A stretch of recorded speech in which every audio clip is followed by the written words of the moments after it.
Очекуваат последните сати до крајот на изборната кампања кандидатите за градоначалници и партиските лидери, носителите на советничките листи. Ги трчаат последните километри од стазата, чија последна цел се граѓаните. Кандидатите со ветувања од мет и млеко, од транспарентност, отчетност, инфраструктура до зелена агенда и албанец председател на државата. И албанскиот политички блок во земјава вечерва ги завршува изборните активности пред првиот круг од локалните избори. Нивна крајна дестинација се Тетово и Гостивар. Интегративците станаа зелена партија, а зелената агенда ја објаснуваат како држава во која живеат достоинствени и рамноправни граѓани со европски стандард. Ова прво полувреме, без сомнение, ние победивме. Со позитивна енергија, со убава понуда, со убав концепт, со убави проекти, преку наметнувањето на зелената агенда како најважен дискурс на оваа кампања.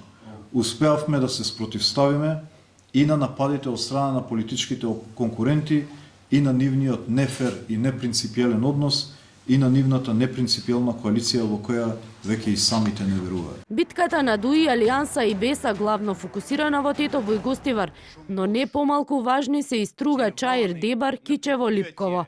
Реки од ветувања, но и меѓусебни обвинувања на кандидатите.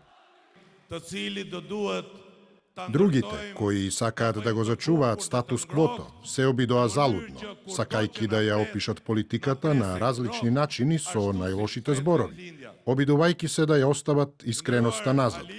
Ако мерна вредност се нашите противници, да, точно е дека политиката е лага.